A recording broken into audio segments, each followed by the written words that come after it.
Is there a conflict between faith and science?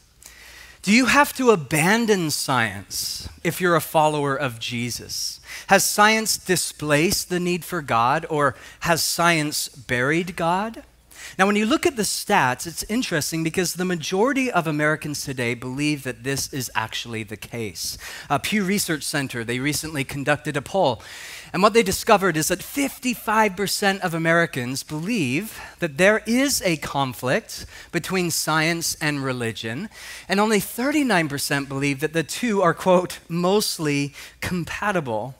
So there is this widespread cultural assumption that you have to make a decision between God and science, and that at its core, the two somehow are mutually exclusive. I mentioned Alvin Plantinga. Here's a quote from his book. He says, "Like it or not, there is and has been at any rate apparent conflict. Many Christians have at least the vague impression that modern science is somehow unfriendly to religious belief. For other believers, it is less a vague impression than a settled conviction." Now, here's what's so fascinating to me about this whole supposed conflict between science and faith, is that the people who promote this idea are themselves coming from two very different worldviews. For example, on one side of the equation, you have some groups and organizations, even churches, Christian groups, that advocate this idea, either directly or indirectly. So let's say there's a scientific discovery or statements about the age of the earth, or especially when you wade into issues of creation and evolution. The immediate response among some Christian believers is one of skepticism and fear. I think of Henry Morris, who in his day, he was a real vocal, adamant proponent of young earth creationism. We'll talk about that in a bit. But he said this at one point. He said, "One can be a Christian and an evolutionist, just as one can be a Christian thief, or a Christian adulterer, or a Christian liar.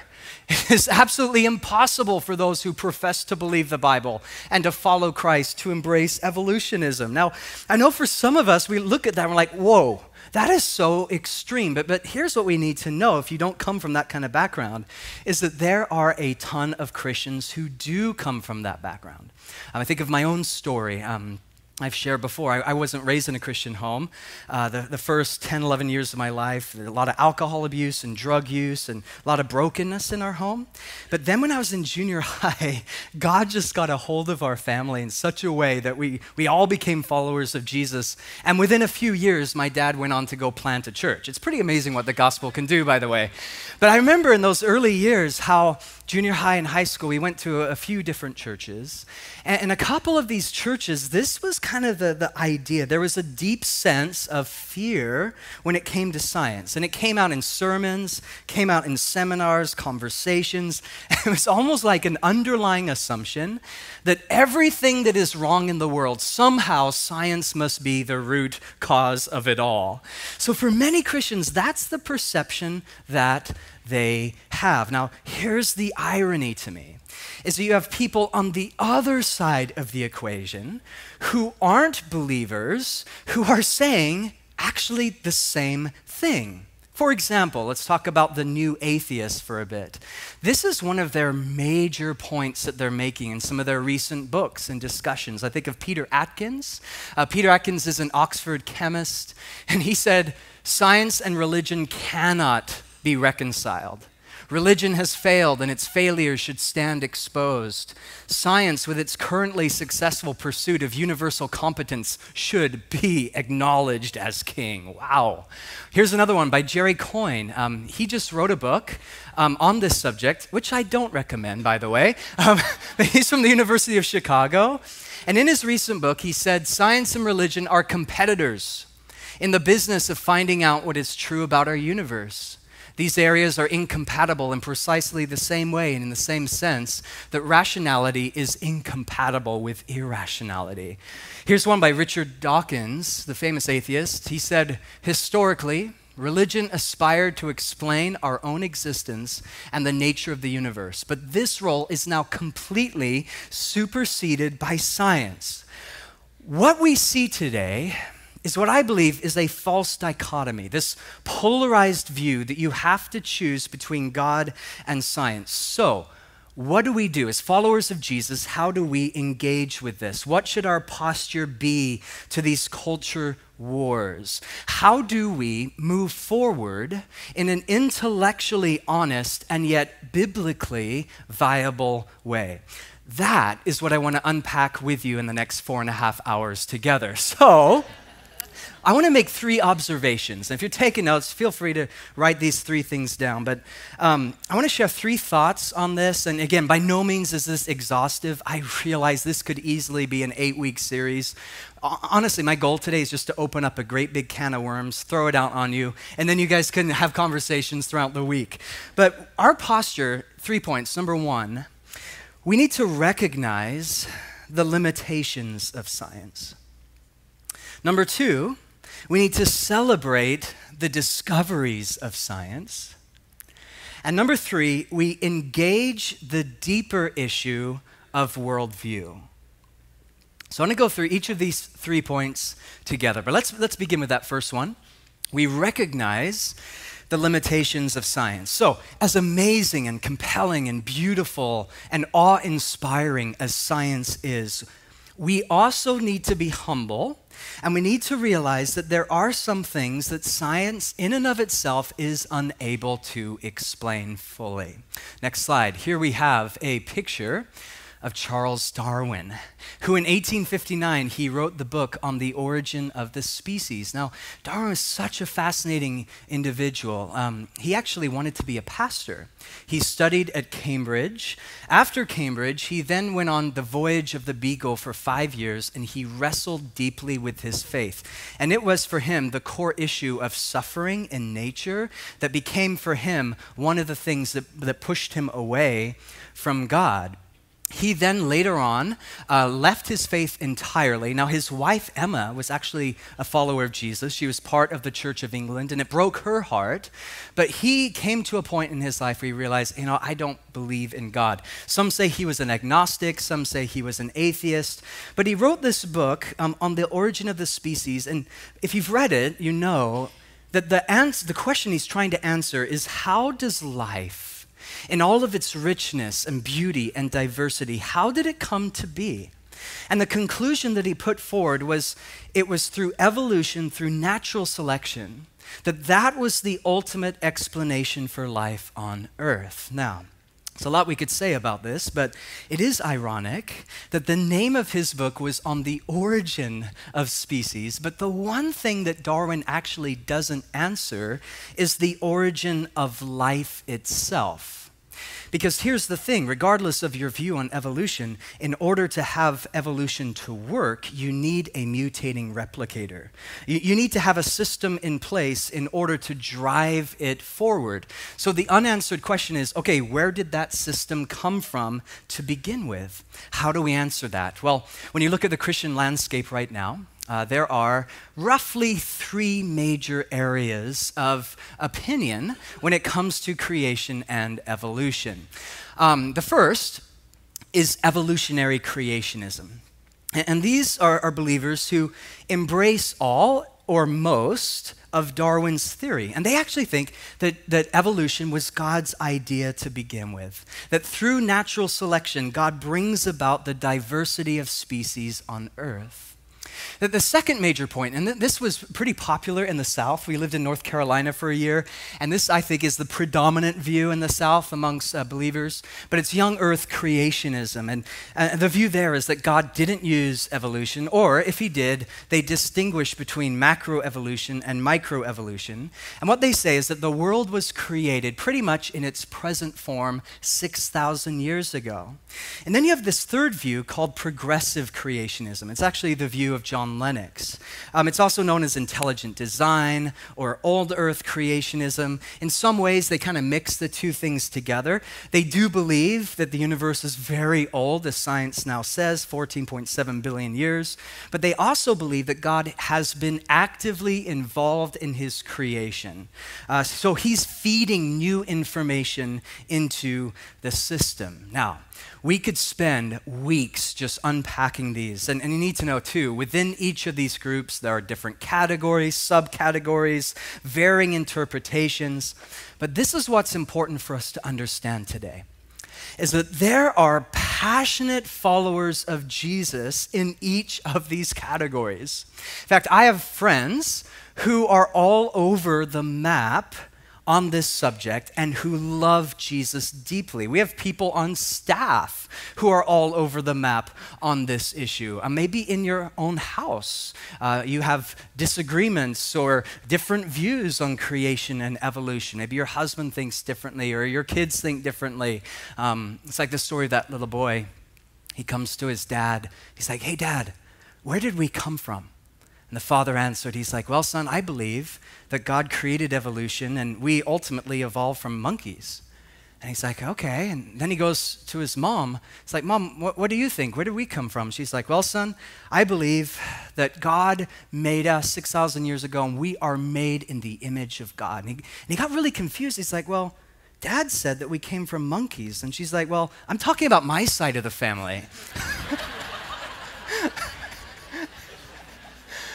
So there are so many ways of interpreting Genesis. So we talked about this a few weeks ago when Tim was here, that to read the Bible literally, when we use that word literally, we have to take into account genre, poetry, history, purpose, and this is important. We also have to distinguish between evolution as an all-encompassing theory or worldview and evolution as a guided process.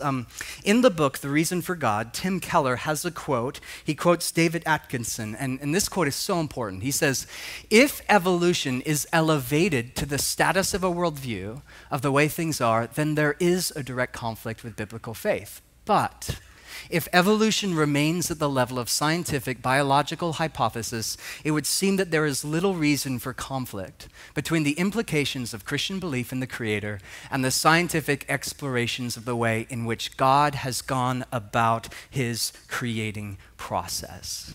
Now, personally, I do believe that there are some issues, whether you're evolutionist, creationist, or young earth creationist, or somewhere in between.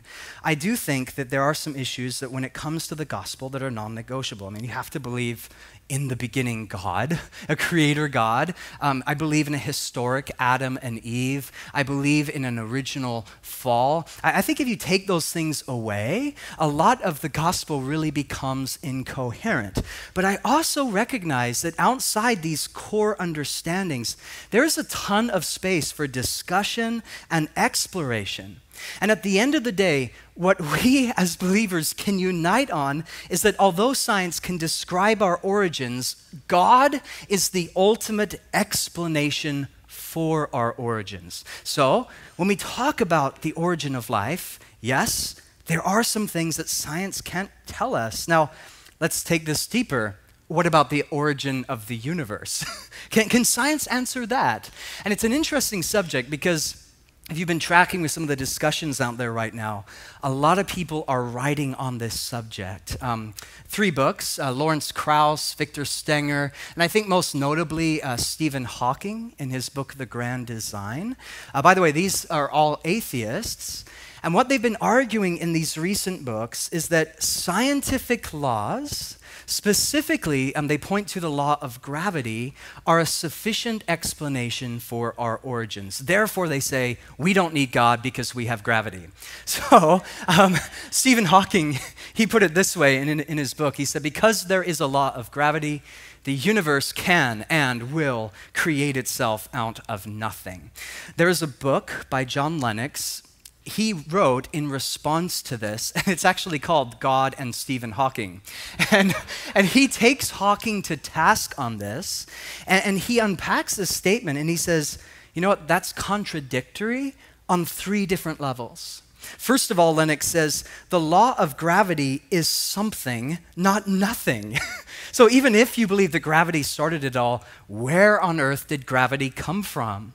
Secondly, he says it's logically incoherent to say that X created X. Like if you were to ask me, where did this cup of water come from? And I just responded, well, it just created itself. It's circular reasoning. So you have to go deeper than that. And thirdly, laws by definition depend on the existence of nature. Laws describe reality. They don't create reality. So when I lived in England a few years back, they interviewed Stephen Hawking in The Telegraph, and they were asking him about his book and his view on God. And in this interview, he made this statement. He said, "Religion is a fairy story for those afraid of the dark." The Telegraph picked up on this. They wrote it down. It was in the newspaper. They then went to John Lennox. They're like, hey, this atheist just said that. What's your response to this? And his response was so brilliant. He said, "Atheism is a fairy story for those afraid of the light."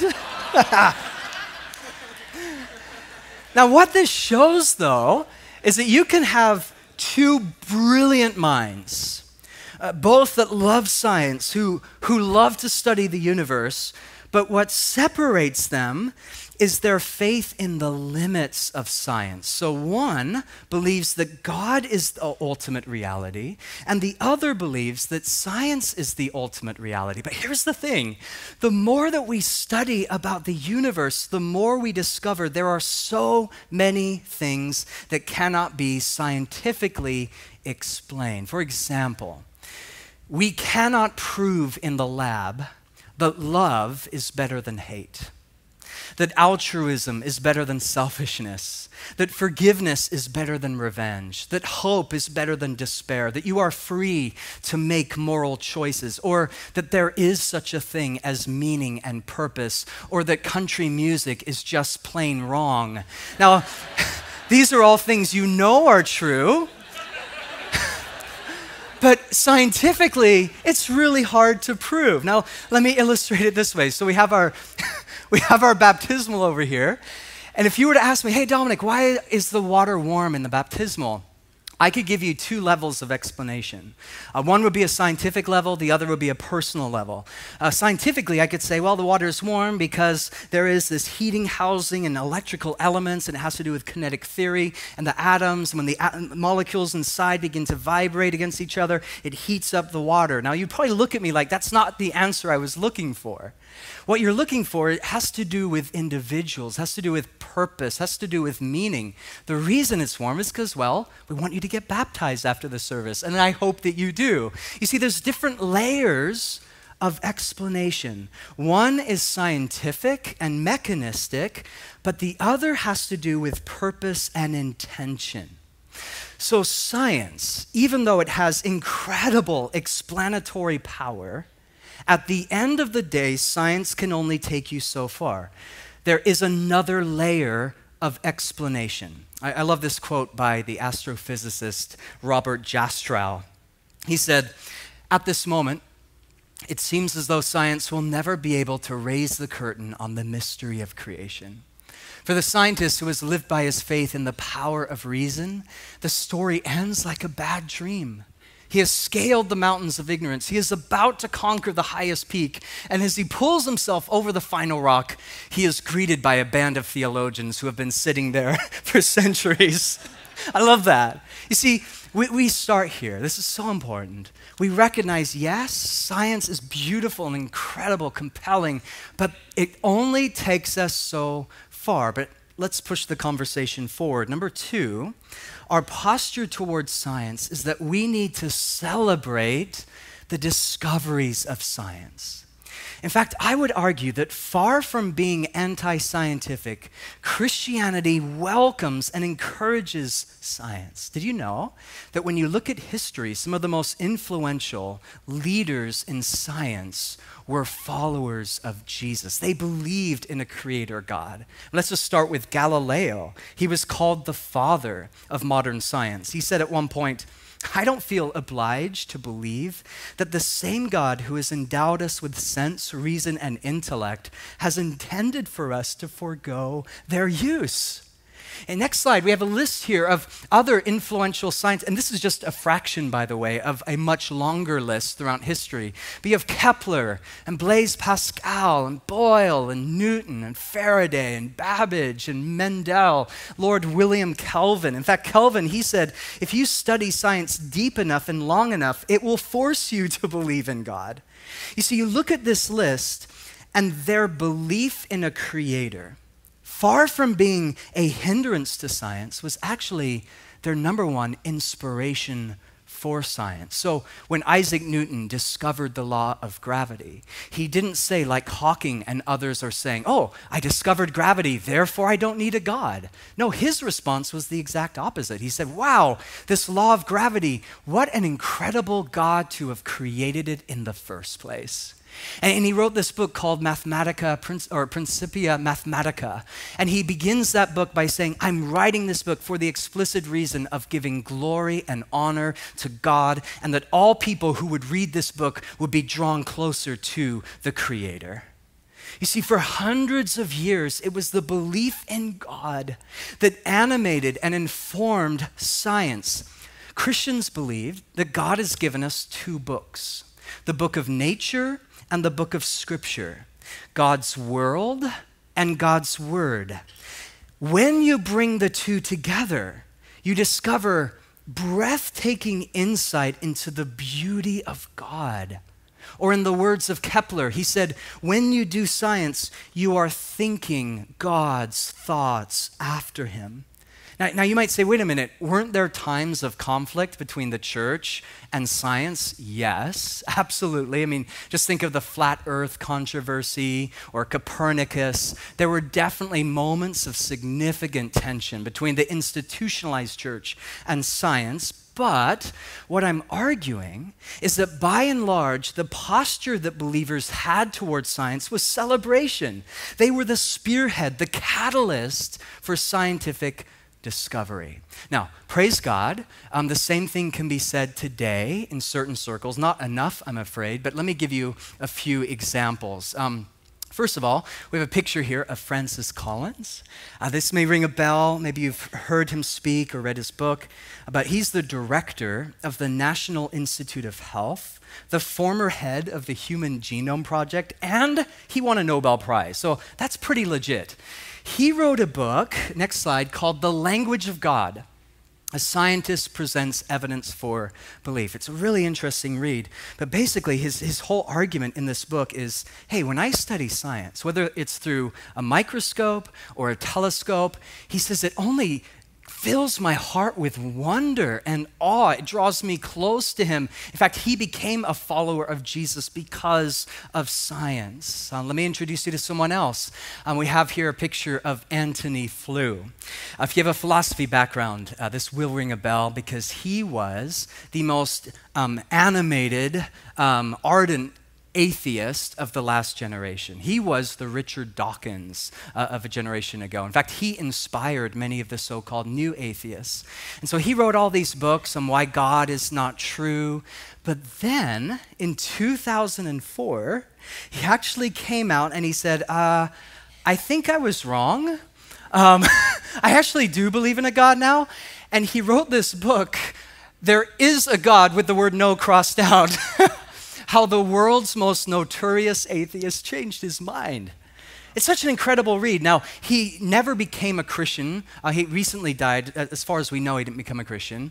But he became a theist. So he believed in a God. He just wasn't sure what that God was like. What's so fascinating, though, in this book is he says what converted him to believe a God from going from atheism to theism was science.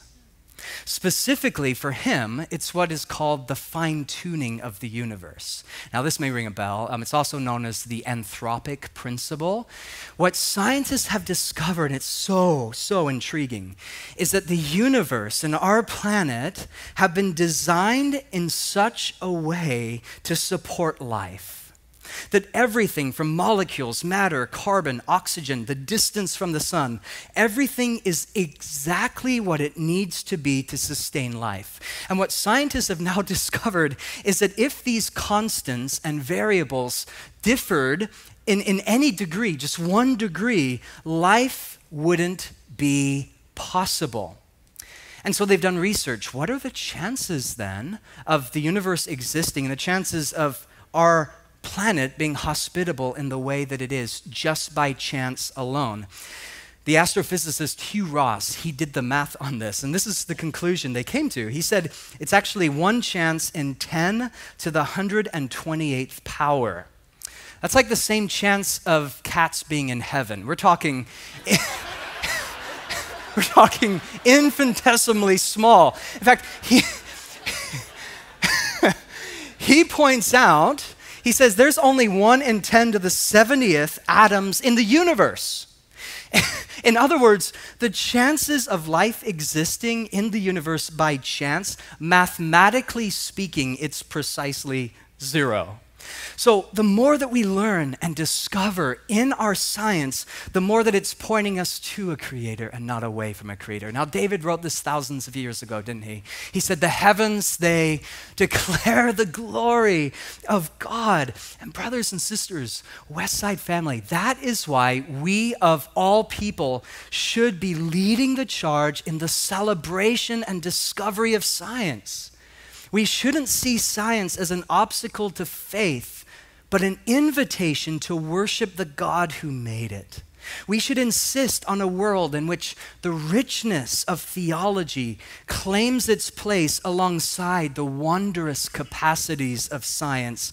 And we should encourage the emerging generation, the young people, not to withdraw from science, but to embrace science as an opportunity for theological reflection and mission.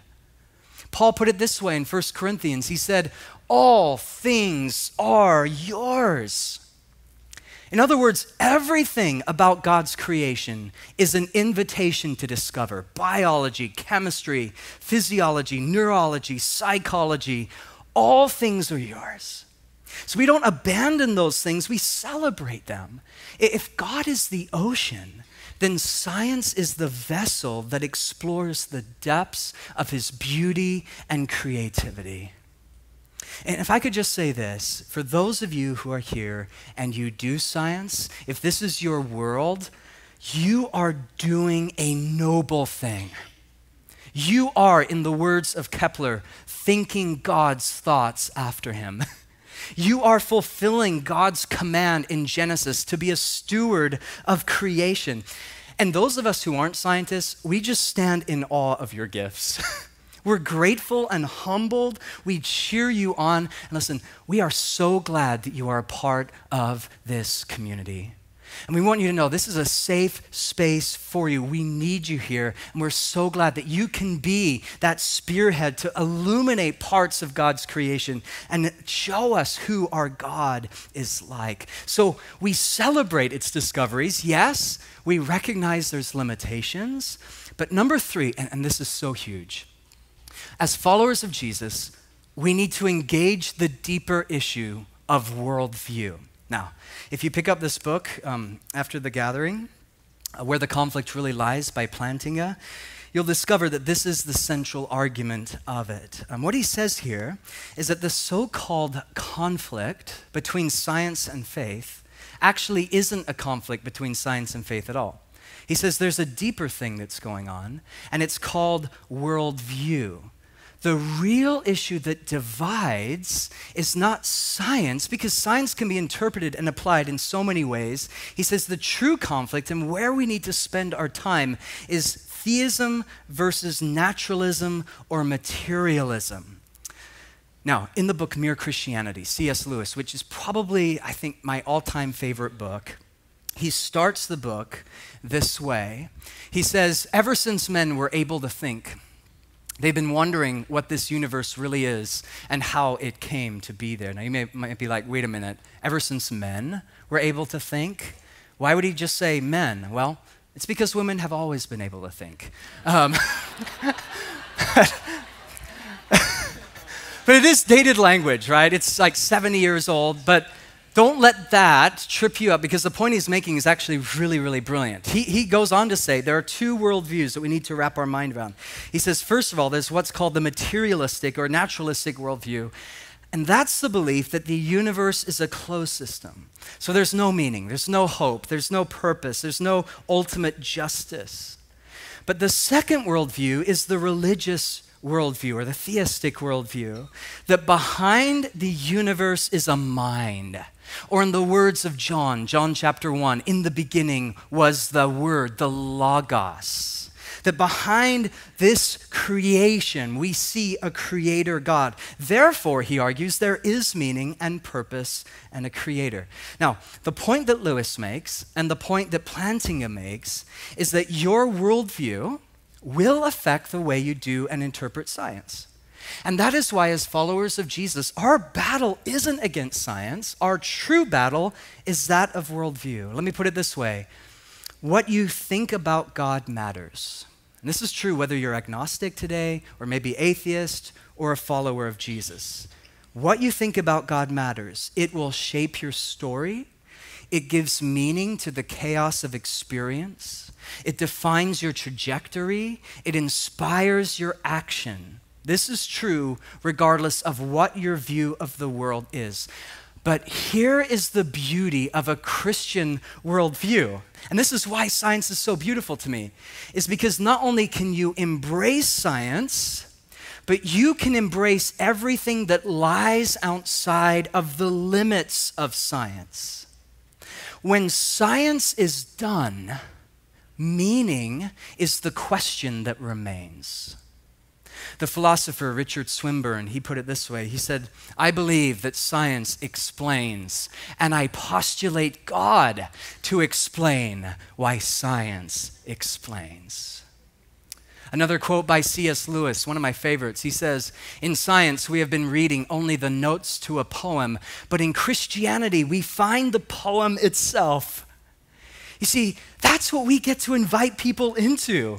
As we leave this place and go into our neighborhoods and our jobs and our schools and into our city, we get to tell people who have different views, maybe agnostic or maybe they're just spiritual, but they don't really know what that means, or maybe they're atheists, and we get to go with this compelling message that there is a poem, that there is something beautiful and artistic and dynamic that God is doing in the world. That there is more to life than just two-dimensional materialism. That there is such a thing as meaning and hope and purpose. That there is a God who not only created this world, but he is deeply in love with this world. And the Bible says he desires none to perish, but that all should come to repentance. So, in closing, is there a conflict between science and Christianity? And the answer is no. Science and Christianity are two vital perspectives that allow us to see the universe in three-dimensional depth. Science takes things apart to explain how they work. Christianity puts things together to explain what they mean. Science tells us what is. Christianity tells us what ought to be. Science, it reveals the underlying order of the physical world, but Christianity hears the music beneath the noise. And far from being at war with one another, they complement one another, they feed off one another, they provide clarity and perspective and beauty. In the words of Einstein, I love this quote. He says, science without religion is lame, and religion without science is blind.